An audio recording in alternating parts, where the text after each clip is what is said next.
The Michael Hatfield RE/MAX team presents Real Estate and More. Bay Area real estate is different than in all of America. And why? What's up with home buyers? What's on sellers' minds? How is the market? And much, much more. Now, here's your host, Michael Hatfield. Welcome to the Real Estate and More show, and thank you for tuning in today. We have an incredibly interesting topic today that may affect all of us at some point in our life. Finding one's purpose with assisted living.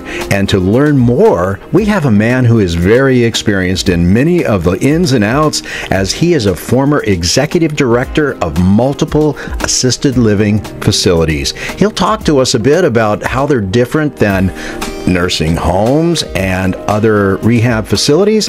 And I've known this man for more than 13 years, regard him as a friend, and hold him in very high regard. On the show today, we have Mr. Leonel Morales. He goes by Leo. Everybody knows him by Leo. Welcome to the show, Mr. Leo Morales. Good morning, Michael. It's a pleasure being here with you. Oh, I could not do this show without people like you, my friend. Anyway, Leo, I've known you for going on, 13 to 20 years. I'm not sure, but starting with the care of my mother at one of your facilities, you did just a phenomenal job. Tell us a little bit about you as a person, how you got into it, and those kind of particulars. Perfect. Michael, it's a funny story. I used to work in properties in a pretty large company, and my territory was Alameda, East Coast, the East Bay. I was growing on the company quite nicely, and I was put in charge of new acquisitions.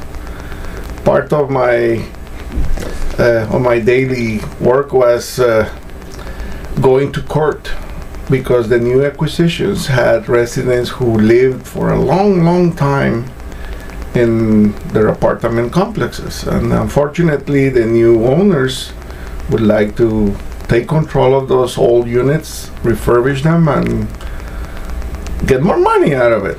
Business. Went to my wife and I said, I'm done. I cannot do this anymore. So without notice, I took my keys. You remember the old beepers we used to carry like crazy? I went to the owner of my property company. I said, sir, I'm done.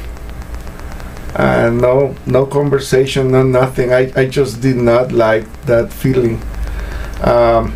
The good Lord has always been close to us, and within a week, a good friend of mine says, Leo, would you be interested in working with seniors? I said, seniors? I mean, it was all lining up. So this very good friend from Guatemala also said, Leo, there is an opportunity for you to run a community in San Pablo. But I said, I have no experience on it. And don't worry, we will train you. So that's how everything started in San Paulo. Assisted living. It was called Creekside. It's no longer Creekside, I believe. That was ages ago. But that's how I started in assisted living, and it changed my life. Yeah, well, frankly, none of us want to get older, but it will happen, or there'll be an alternative. So why not make your home a place in a great social environment where you can do things and have a purpose? I think having a purpose in life is really important for anyone, whether or not you're of the boomer image or age, or whether or not you're a millennial. It's important to have that purpose, and sitting around watching TV as an elderly person is not the way to go, but once in a while it'd be pretty neat, don't you think? It's actually, Michael, that is the model for assisted living. The understanding that a senior person and an adult that has gone through the life and is pretty much alone, living at home becomes a burden because they are so lonely. That is the number one problem, because usually the husband or the wife are no longer with them. In many cases, the ladies outlived us for quite a few years. So it is mostly is dominated by ladies, and they become exactly like you mentioned. That TV, that box, it becomes their medium of receiving 99% of the time bad news. Yeah, for sure. Very seldom they turn to the weather channel and the storm is coming, but is the bad news that keeps feeding their soul, and that is not good for anybody. Well, we are actually social animals. We enjoy the get together, the tribe, so to speak, working on projects that have purpose and doing things like that. And if you isolate a person, it's pretty much like you would a dog. I mean, you want to make a dog mean, isolate them, make them lonely, put them in a pen, and then hold the food back, and then you've got that. So it's so important that in the case of assisted living, that there's a distinction between assisted living and nursing homes and rehabilitation. Yes. And I have to share with the audience, my mother was under the care of Leo and his wonderful staff for a number of years.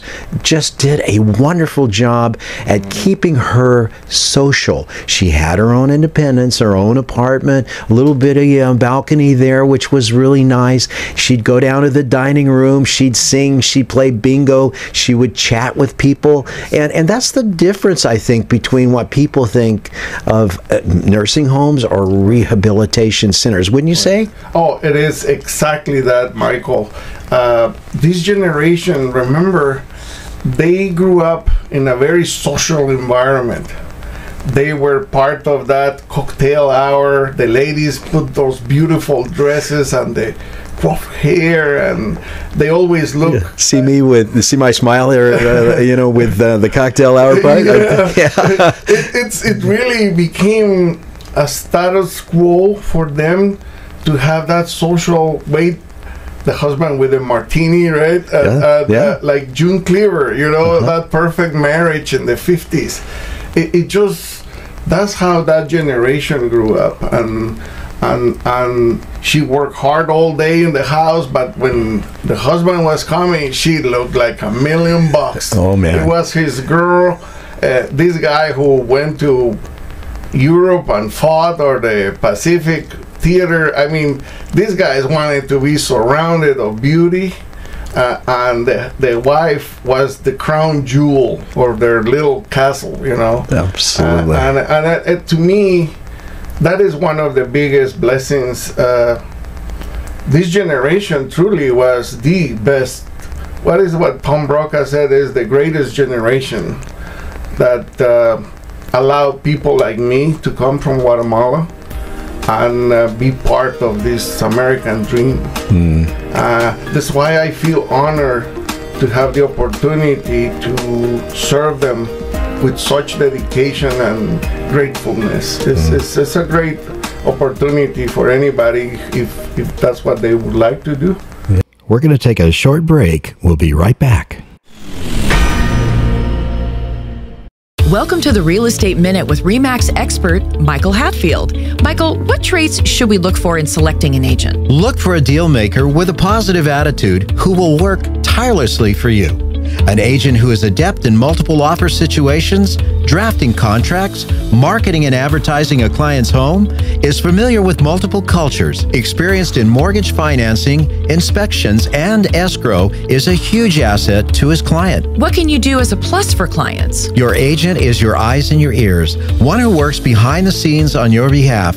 A great attitude, working well with others, and keeping clients' priorities number one is a given for us. Call 925-322-7775 now to schedule an appointment or complimentary home analysis. For excellence in real estate, call the Michael Hatfield RE/MAX team at 925-322-7775 or go to michaelhatfieldhomes.com. Now let's get back to Real Estate and More with your host, Michael Hatfield. But one of the big big aspects that I found that was really interesting is that you had such a wonderful staff that worked for you. I recall very clearly that if somebody wasn't doing their job as far as maintaining this or that, they would jump in. You had a lady there that was just the most delightful, humorous woman ever, and she was just amazing. I can say her first name. Her first name was Flita. I loved her to death. She was just an amazing, great, kind-hearted lady.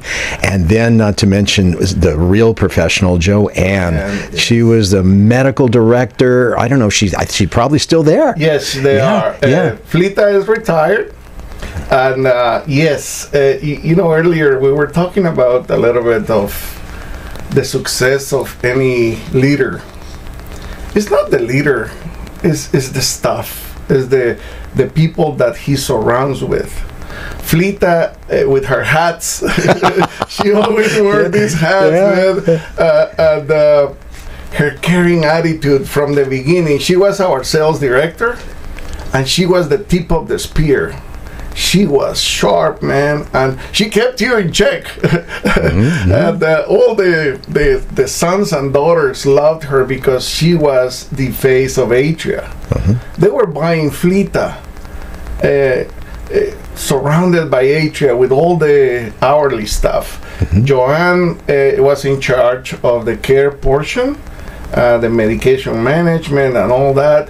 Very, very different roles, but without the two of them, it was impossible to achieve the success that I was blessed with. Absolutely. Before we go any further, would you do a brief explanation of the difference between assisted living and like a nursing or rehabilitation center, please? Yes, I think that's a very common misunderstanding.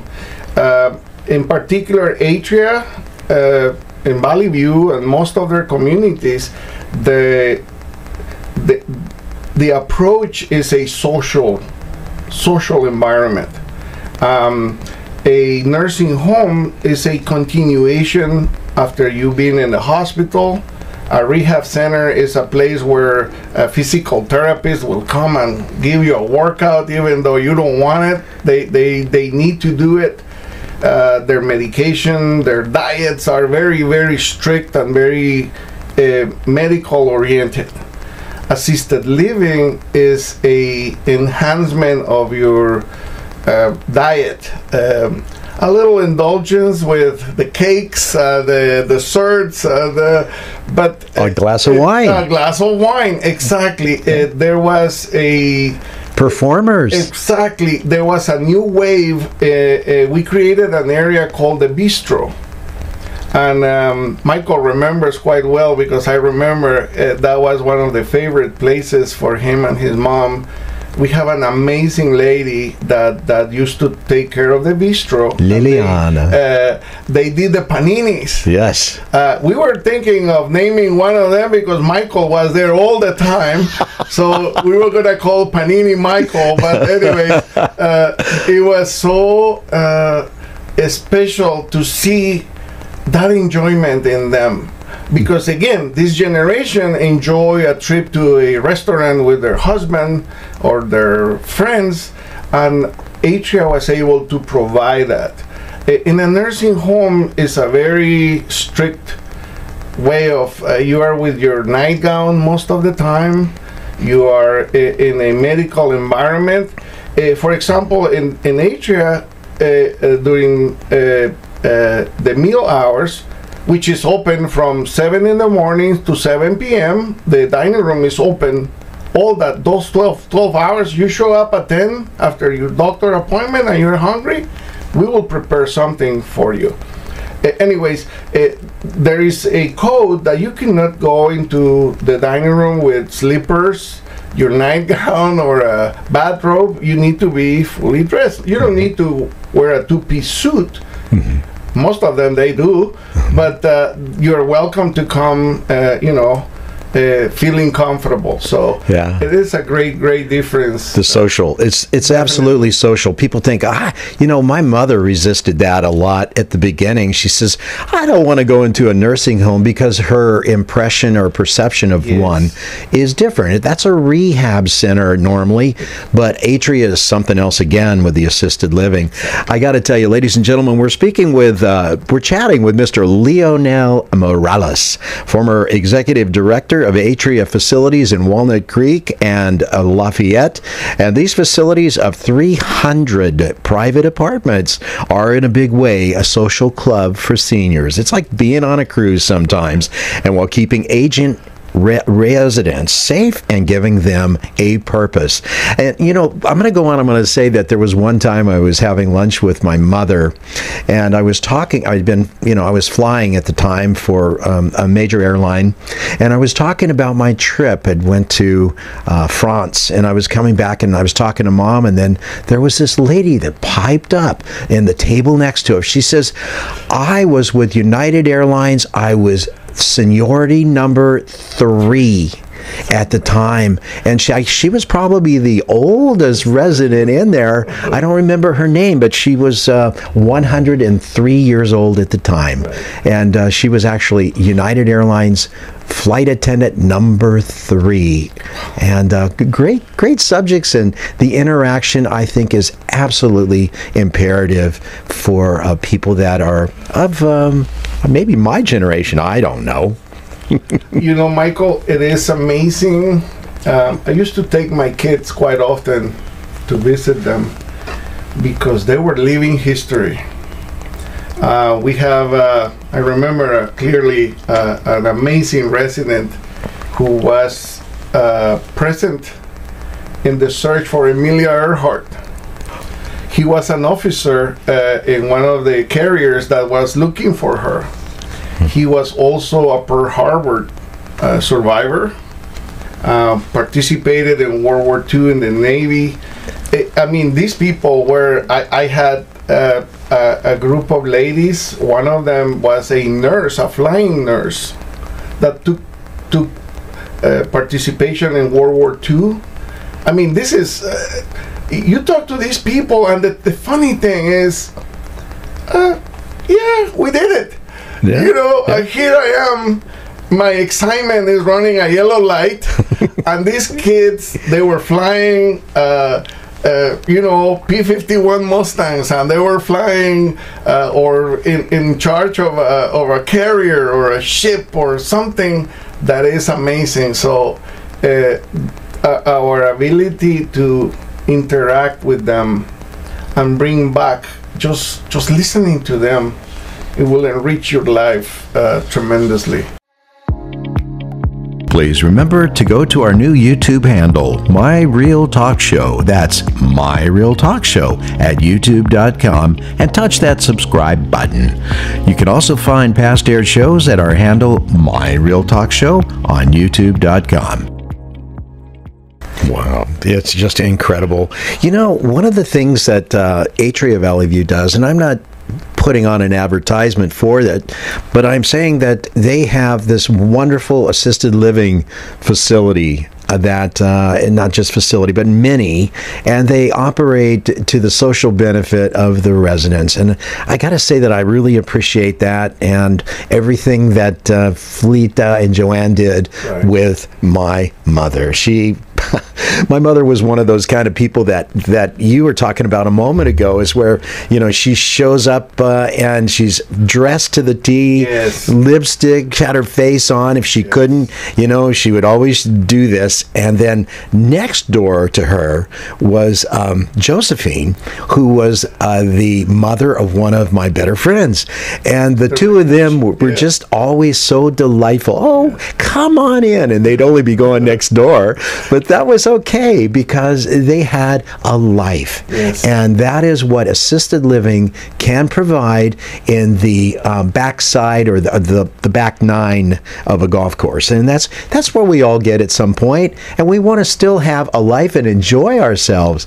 And Atria provided that for our family. Thank goodness. It's amazing, the little opportunities they had by removing the cooking, the cleaning, the taking care of the house. When your focus is completely on a social enjoyment of life. It was hard for some residents to leave their home. I mean, this is a place where they have the entire lives, but they were so lonely, and then they'd find people like your mom or Mrs. Bertucci, and they were, I remember it so well because they were part of the Ambassador Club. Mm-hmm. You see, we have a group of ladies that volunteer to welcome the newcomers. Because it was hard. It was like your first day in school, you sometimes don't know anybody. Mm-hmm. But these ladies, man, at the end of that first meal, the entire group was laughing and they was having such a wonderful time. It was just one of those moments. I had many days of a very, very difficult time dealing with issues, But I never ended my day without going into the dining room and just watching the fruit of our work. Mm-hmm. The laughter, the smiles, the complaining. This soup is not hot enough. If that was my problem compared to what I was dealing with it earlier, I loved it, Michael. It was such a delightful moment to see the life of our resident becoming alive again and having them with a purpose. So unbelievable. It was so great. So one of the things that we need to talk about is they do provide services. And what are those services? It's not a medical facility, yes, but yet they do manage medications. Exactly. Joanne is she has a degree in nursing. Mm-hmm. But because assisted living and particular Atria has the social model, she's not permitted to perform nursing duties per se. Mm-hmm. We do have a management program for her medications.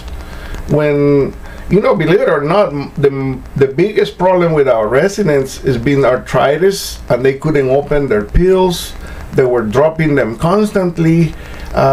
So medication management is something that really is beneficial. Important. It's so important with a good balance in your diet. Sure. And you take the medication the way your primary doctor is prescribing it, you will see a difference within months.